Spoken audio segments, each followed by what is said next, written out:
These things are going to go to order-only status for 2026. But what's that mean? So the markets go down, the markets go up, but Dodge takes advantage of the opportunity and they announce a pause in the making of the Dodge Charger. That comes out last week, and I got to tell you, I think that it's an excuse. It's an excuse. It's BS. They were going to do it anyways because they only sold 1,947 of those Chargers, and that is less of the cars, less Chargers, less vehicles than the old version of the Dodge Challenger and Charger. Butter the Insider made some amazing, hilarious memes. Go follow him and TK on Instagram. They are posting these things, and I got permission and a blessing from Butter to post these things here, and I'm going to go ahead and play one for you right now before we get started. We're even going to skip my intro to play a couple of these memes, and then throughout this video, I might pepper a few more in because they are downright hilarious. I ain't never been humiliated and embarrassed like that in my whole entire life. Thanks to you. Thanks to me? Yeah, thanks to you.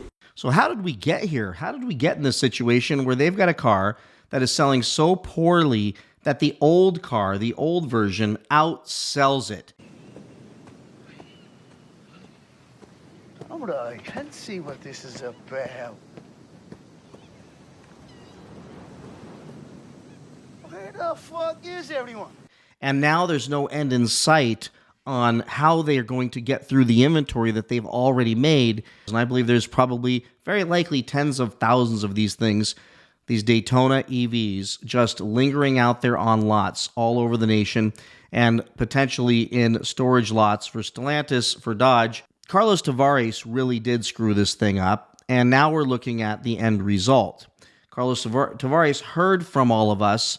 We were screaming from the tops of our lungs, don't do this EV thing, and if you do the EV thing, do it better than anybody's ever done it, which he didn't do, or at the very least, parallel, do a gas version and an EV at the same time, but don't try to shove this down our throat. But you know what he said? Well, I think this meme that Butter created says it all. You know, a lot of people ask why. Why treat the customer this way? Why? Because fuck them, that's why. So that's what Carlos Tavares said. That's pretty much what now it looks like was his position the whole time. Now, we all knew this, and he knew this, and he flat out said, nope, we are going down this road because he was going to make a lot of money doing it, which is leading to... Don't cry, don't cry, don't cry, don't cry, don't cry. Don't cry. And I will not make you wait till the end of the video, but I will tell you right up front, I'm going to jump into these screens, and I'm going to show you what's happening here. So you know I'm just not making things up. Well, first things first, Dodge was the best-selling muscle car in 2022, and not a big surprise. We were all lined up buying these things. I think I bought 2 in 2022, so we knew that. But this is where they came from, only to end up making a Hornet, which was an utter failure, and then finding out that they cannot sell an EV, a brand new revolutionary EV muscle car called a Scat Packer and RT, stealing those names from our beloved cars, and they cannot sell more than they are selling of the old version, which is downright insane. Yeah, listen. We fucked up. Then, of course, we see them romance the influencers and market the daylights out of this thing. I mean, really cool videos all over social media. And I believe I'll definitely on YouTube. And I know that we talk about Dodge, so you probably see them in my videos. And making people, hoping people, and believing that people, once they see these things, they're going to actually want them. Even the fanboys out there in the groups that are saying they're the greatest cars they've ever had are not enough to get these cars to start selling. And buyers are still lining up to buy the old version, which is downright hilarious no matter how you cut it. But nobody's buying their junk anymore. Kind of like the Fiat. When they paused the selling of the Fiat, same thing. And this thing is still an abysmal failure. And it was overpriced. All the same clues, the same rinse and repeat strategy that Stellantis has been doing with their products. And then we end up hearing through all this chatter that, well, now they're considering bringing the V8 back. But I want to be clear with everybody that there is no absolute confirmation from Dodge that that's going to happen. But there is a lot of speculation, a lot of hints that it's going to happen. Yes! Hell yeah! Hey, come on, baby! Come on! Yes!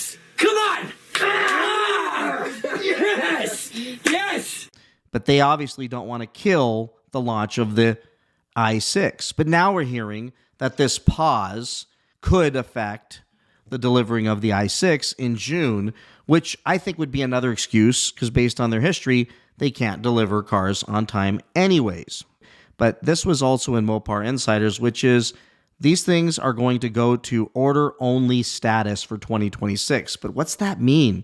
If they go to order, here on Mopar Insiders, on this article, talking about the failure of the car and the low sales, but here's what they say. Despite pivoting to ICE vehicles, Dodge remains committed to electric vehicles, EVs. The company plans to make the 2026 Charger Daytona available on an order-only basis until existing inventory is cleared. The approach allows Dodge to balance its offerings, catering to traditional muscle car enthusiasts, us, while maintaining a foothold in the EV market. Well, that's a big, humongous stretch because they don't have a foothold. So when you say maintaining, that would assume that they actually have one. 1,947 cars in the first quarter is not a foothold. It is an absolute abysmal failure. And I'm not bashing this car for the sake of bashing it. I'm reporting facts to you all that this is what's taking place. Now, let's just analyze this for a second. What this means is if they were promising the 2024s in 2023, and then they didn't deliver us the 2024s until January of 2025, and then rapidly, before the end of February, they started delivering 2025s to the market, then what do you think is going to happen with the 2026s? Well, it's very likely if they do what most car manufacturers do, is that they're going to quickly get to the 2026s so that they can say it's order only. That way they don't have to make any more cars. So yes, I'll make the prediction that they're going to sell out, or they're going to try to sell as many 24s, remaining 24s, and existing 25s the rest of this year. And just like we saw with the 2023s, the Hemi cars that were still left over because, frankly, they were overpriced and dealers were being greedy.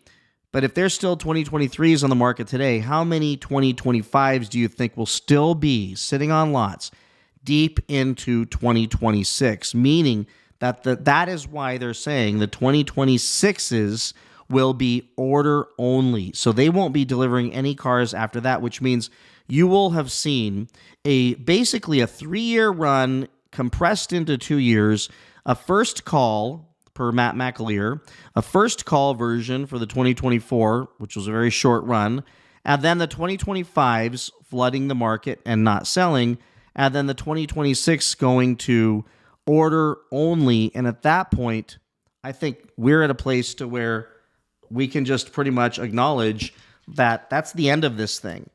Now, they are saying they're going to bring solid-state batteries to these in 2026. That's been previous articles, but why would they spend all that money to deliver another car that people aren't going to buy? And if they go order only, and what if they don't get orders? Because these have only been selling because of the incredible discounts, the massive lease discounts way too high. You need to cut it. That have enabled people to buy these things, to take possession of these things at very, very low cost, which took people who were not otherwise buyers or even excited about this car to say, like I've said, well, at that price, how the hell can I turn it down? And I believe a massive amount of the 1,947 cars that sold were people saying, well, for that price, I can't turn it down. And that means that in 2 years, on these 2-year leases, they're going to get all these things coming back. So let's say it's first quarter, most of those were 2-year leases, and we're looking at 2 years from now, let's say going all the way through 25, all the way through 26, and landing in January 2027, that these people are going to be delivering these cars back. Then they're going to flood lots with all of these used lease returns. What do you think that's going to mean to the Charger Daytona EV market and to people ordering now? Would they order a car if it has a solid-state battery, maybe better range, maybe lighter, who knows, for $85,000 or $70,000, or would they just buy a lease return for half of the price of that other car? Actually, right now, they're half the price. Let's say a third of the price. And with so many of these things that will be coming back on the market by then, why would people order these cars? So let's say orders are in the low digits as well. Let's say a few thousand get ordered because there's no more impulse buys. You've got to order it and then wait forever to get that car. How many of those people are really going to exist and say, that's what I'm going to do, versus just buy the old ones and then experience the nightmare, which they are. Hopefully they work through a lot of the bugs by then and save a whole hell of a lot of money. So this could be, and I'm going to predict this could be you're witnessing in a compressed period, matter of a 2-year period, first call and last call of that Dodge Charger Daytona EV. And it will likely go down as a worse failure than almost any car in the history of our country, surrounded by a failed Fiat 500e and a Hornet, and frankly, nothing else they have that's selling because it's all overpriced. I think that they've caught on. It's time to bring back the Hemi. Time to bring back something that people will buy, and they will buy it in massive numbers. If we go back here, I'll show you real quick before we go. So here, look at this number. You're looking at almost 80,000 Chargers and Challengers sold in 2022. They put an extra digit there. It's not 800,000. So 80,000 Chargers and Challengers sold in 2022. 1,947 first quarter of 2024. And a little over 2,000 of the leftovers of the gas versions, 2025 of the gas versions sold in this first quarter, beating the sales on the Charger Daytona EV. They can never get back to these numbers without a Hemi, without bringing back their core audience, their core customers, which is all of us. So with that, everybody, maybe we're watching the end of this thing. I think it probably is over for this thing, no matter how you cut it. I don't know how they fix this problem. So with that, please like, subscribe, comment, and I will see you all in the next one. Bye-bye.